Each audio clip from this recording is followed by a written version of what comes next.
Chaz Darby, a local musician, sneaks into a major radio station behind some winners, being quickly recognized by staff as he sneaks through. He corners Jimmy Wing, a record executive with whom he's been trying to get some time.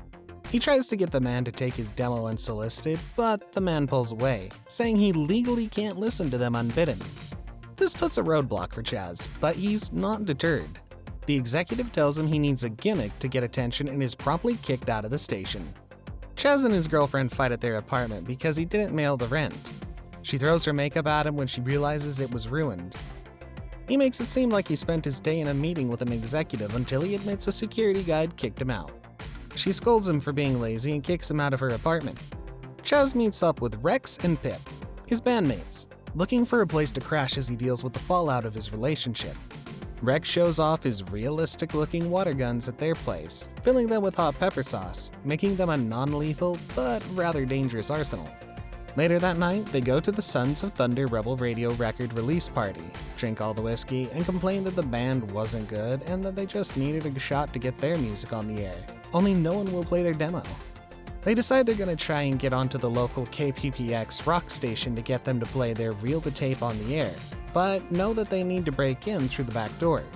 Several failed attempts later, a young and attractive employee, Susie, comes out to smoke, and Pip distracts her long enough for them to prop the door open when she runs back in.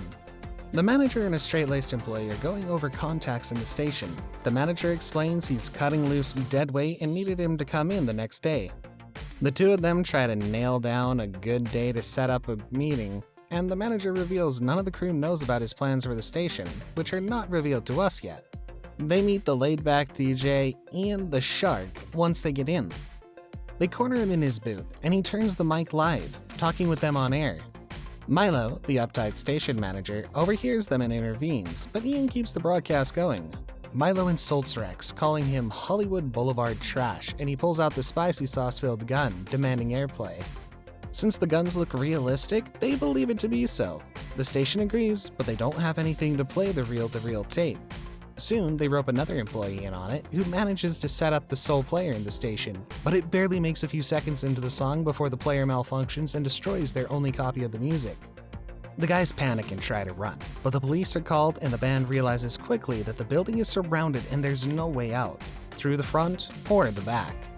They make several failed attempts to sneak out past the patrol before feeling backed into a corner, so they round up all of the employees in the station, gathering them in a meeting room together.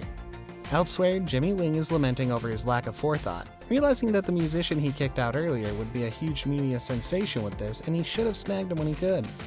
Ian and Chaz talk about why they're doing this and explain that they never wanted to do it, they just wanted airtime.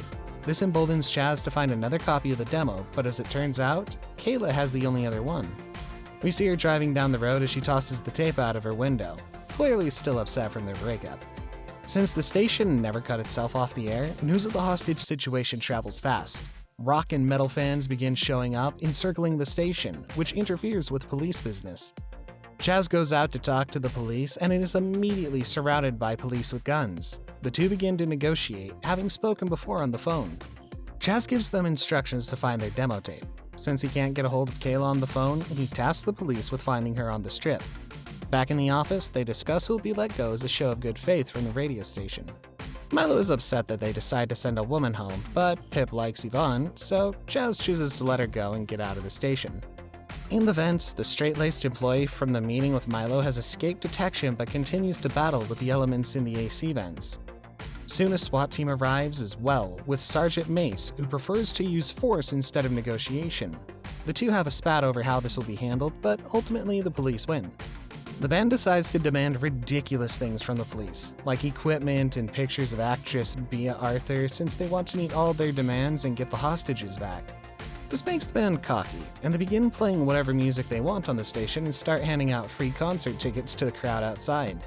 This causes partying, which further obstructs the police who are trying to work around them. Meanwhile, Beach, the employee in the vents, is suddenly roped into a conversation with the SWAT captain, who turns it into a long discussion about his difficult ex-wife who cheated on him with a pool boy. Pip and Susie begin flirting while she cuts the sleeves off his shirt. This opens the floor to a conversation about music between Ian and Chaz. They realize they have a lot in common, and Milo insults their music. Rex mentions that Milo has a ton of stockpiled easy listening CDs in his office, which sets off alarms for Ian. Milo then reveals he's secretly signed a deal to change the station to an adult contemporary format, which means most staff will be fired. This causes Ian, and most of the employees, to side with the band, turning against Milo. Eventually, the police find Kayla, who arrives at the station to deliver the tape. However, it's severely damaged and smells like urine because she threw it out of her car while driving, leading to it being kicked around and mangled by oncoming traffic. Chaz and Kayla argue, which quickly escalates into violence and destroys the console. This dashes any hope that they'll be able to play their tape on the air. The band lists more demands, most of which had been difficult and took some time to locate. The SWAT leader realizes a connection between his cheating ex-wife and the pool cleaner she cheated with and coordinates with Beach in the station, planning to secretly pass a gun to him and control the situation from the inside. Pip and Susie are alone in Milo's office, where the two of them are later caught hooking up on his expensive leather couch. The two get into a screaming match and Susie quits over the interaction. While Rex and Milo are dealing with the fallout, the power cuts out, plummeting all of them into the dark. Rex grabs Milo by the hair, yanks him backward out of the room, and locks him in a storage closet alone so they don't need to deal with him. The police send a fake record executive to pretend to offer them a deal, and Chaz runs out, telling them to turn the power back on.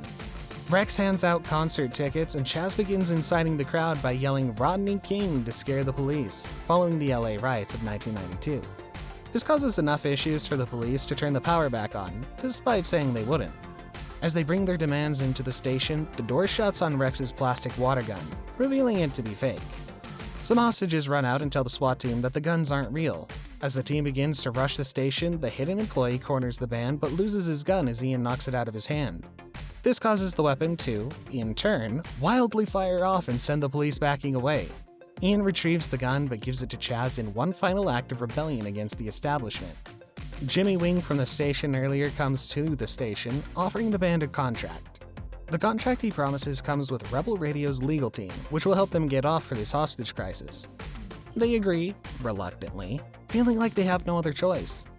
Wing then arranges a stage and sound system to be ceremoniously airlifted to the roof, giving the band a chance to play their song for a growing crowd outside, capitalizing on their newfound fame with the local crowd.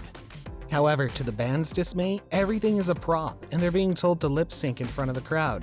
The band refuses to pretend and instead destroys the instruments they've been given, delighting the public as the band dives off the stage into the hands of a cheering, adoring audience.